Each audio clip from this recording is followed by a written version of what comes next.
कहता है तुम मुझसे कुछ छुपा तो नहीं रही हो ना। ये सुनते ही जियान का मुंह का पानी मिस्टर हु के ऊपर गिर जाता है। फिर जियान जल्दी से हु के कपड़े में लगा हुआ पानी साफ करने लगती है। वो सोचती है यदि मैं उसे सारा बात बता दूं तो कहीं मिस्टर हु मेरे बच्चे का अबॉर्शन करने को ना कहे और हो सके तो मुझे इस जॉब से भी निकाल देगा। मैं क्या करूं? फिर हु कहता है तुम क्या सोच रही हो और तुमने बताया नहीं जो मैंने पूछा। तो फिर जियान उसको सब कुछ बता देती है। वो कहती है कि हाँ तुम डैड बनने वाले हो, मैं प्रेग्नेंट हूँ, वो भी ट्रिपलेट्स बच्चे के साथ, और प्लीज तुम इसे अबॉर्शन के लिए मत कहना और ना ही मुझे इस जॉब से बाहर निकालना, क्योंकि मुझे जॉब की बहुत जरूरत है और मुझे इस वक्त बहुत सारे पैसे की जरूरत है। और तुम बिल्कुल भी टेंशन मत लेना, मेरी तरफ से तुम्हें कोई परेशानी नहीं होगी और ये बच्चे ना तुम्हें दिखेंगे और ना तुम्हारे कभी सामने आएंगे, और प्लीज तुम मुझे कभी अबॉर्शन के लिए मत कहना। तो फिर मिस्टर हु कहता है तुम्हें जो बोलना था तुमने तो बोल लिया ना, अब तुम सिर्फ मेरी बात सुनोगी।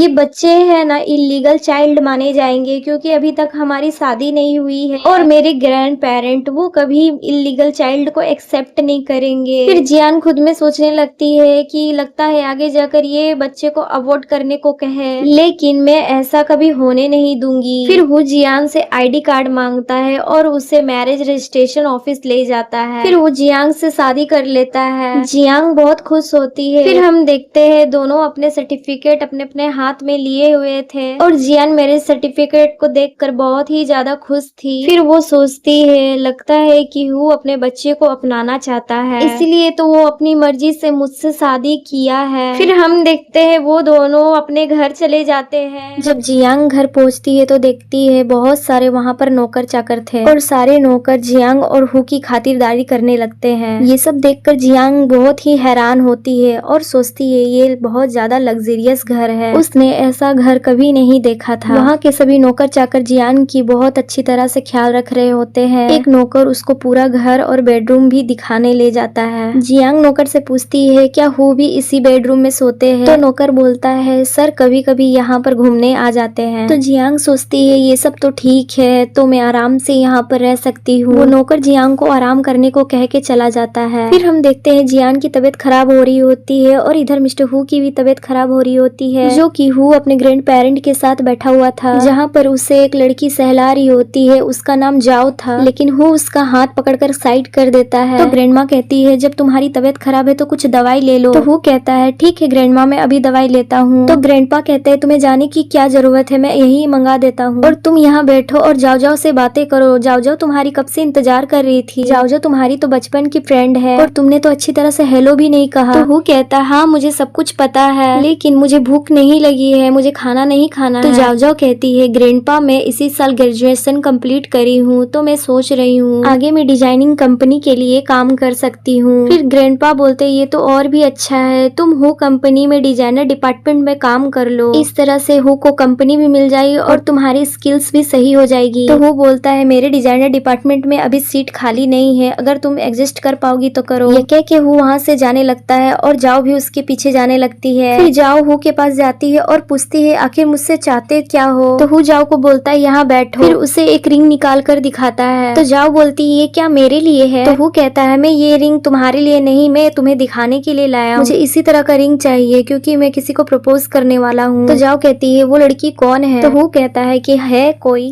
ये कह के वो वहाँ से चला जाता है। हु की बात को सुनकर जाओ जाओ बहुत ही ज्यादा गुस्सा होती है और गुस्से से वो रिंग के बॉक्स को पटकती है। फिर वो बोलती है पता नहीं ये लड़की कहाँ से आ गई मेरे और हु के बीच में, अब मुझे ही कुछ न कुछ करना पड़ेगा। इधर हु जियान के पास जाता है, जो देखता है जियान बहुत ही डर रही थी सोते समय, तो हु उसे पकड़ के सो जाता है। जियान की जब सुबह आंख खुलती है तो वो देखती है उसके पास हु सोया हुआ है। फिर वो डर जाती है और वहाँ से जल्दी से जाने लगती है और तभी हु उसे पकड़ लेता है और बोलता है इतनी सुबह तुम्हें कौन सी काम याद आ गई? तो जियान कहती है मुझे काम पर भी जाना होता है ना। तो हु कहता है तुमको अब कोई काम करने की जरूरत नहीं है। तो जियांग बोलती है कि मैं काम कैसे नहीं कर सकती हूँ, तो डाइवोर्स के बाद मैं अपने लाइफ को कैसे अच्छा करूंगी। तो हु गुस्से से बोलता है कि मैं तुम्हें एक बात बता दूं, कोई भी डाइवोर्स नहीं हो रही है और ना ही कभी आगे होगा, और तुम इतनी आसानी से हु फैमिली से पीछा नहीं छुड़वा सकती हो, और मैंने तुमसे शादी इसलिए नहीं की थी कि मैं तुम्हें डाइवोर्स दे दूं, और ये डाइवोर्स की बात अपने दिमाग से निकाल के फेंक दो। तो जियांग कहती है सॉरी, मुझसे ये गलती से बात निकल गई और मैं आगे से ध्यान रखूंगी। फिर वो कहता है जाओ तुम जाकर फ्रेश हो जाओ। जियांग अपनी बेड पर ही होती है, तब सारी मेड वहाँ पर आ जाती है और डे के अकॉर्डिंग उसके लिए कपड़े ला देती है। फिर जियांग अपने लिए एक ड्रेस चूज करती है, तो एक मेड कहती है यदि आप चाहें तो मैं आपकी मदद कर सकती हूँ। जियांग कहती है नहीं, मैं ये खुद कर लूंगी। फिर हु सभी मेड को वहाँ से जाने को कह देता है। फिर वो जियांग से कहता है मैं अपनी बीबी की हेल्प के लिए तैयार हूँ। जियांग शर्म से अपने कपड़े लेकर भाग जाती है। फिर हम देखते हैं मिस्टर हु और उसका असिस्टेंट जियान को खुद छोड़ने कंपनी आते हैं। जियान कार से उतर कर फौरन से भाग जाती है। फिर जियांग जल्दी से चेकिंग करने लगती है, तो एक एम्प्लॉइज उसे रोक देती है। वो कहती है कि तुमने टाइम देखा है,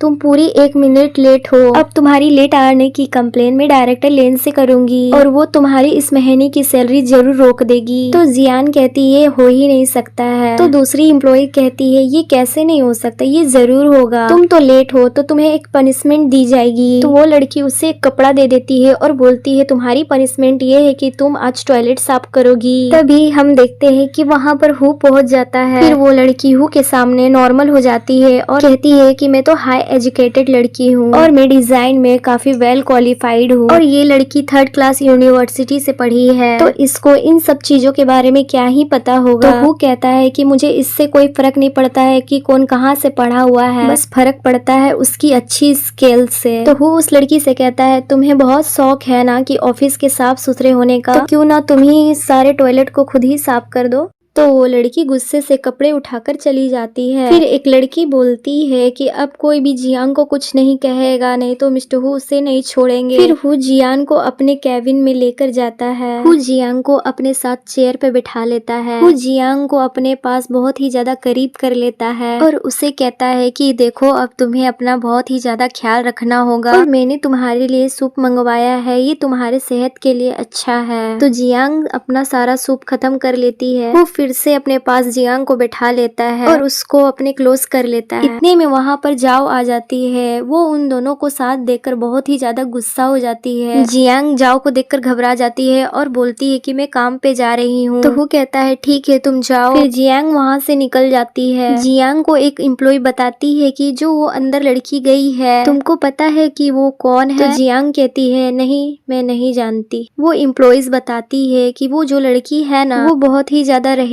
फैमिली से बिलोंग करती है और हो सकता है उसकी शादी मिस्टर हु से हो जाए, और इन दोनों की फैमिली की राय यही है। ये सुनकर जियान बहुत ही ज्यादा उदास हो जाती है और इधर जाओ हु से कहती है ये वही लड़की है ना जिसे तुम प्रपोज करने वाले हो? तो हु कहता है हाँ ये वही लड़की है, और तुम एक बात बताओ, तुमको डोर नॉक करके या अपॉइंटमेंट लेके आना चाहिए ना? फिर जाओ कहती है क्या वो लड़की भी अपॉइंटमेंट लेके आई थी तुमसे मिलने जो मैं मिलने आऊँ? कहता है तुम उसको बीच में मत लाओ, वो मेरी वाइफ है और ये पब्लिकली अभी नहीं हुआ है। तो जाओ की नजर एक बॉल पे पड़ती है तो वो बोलती है ओ तो अब तुम बाप भी बनने वाले हो। फिर जाओ खुद में सोचने लगती है अगर मैं उन बच्चों को रास्ते से हटा दूं तो इसकी मॉम खुद ब खुद रास्ते से हट जाएगी।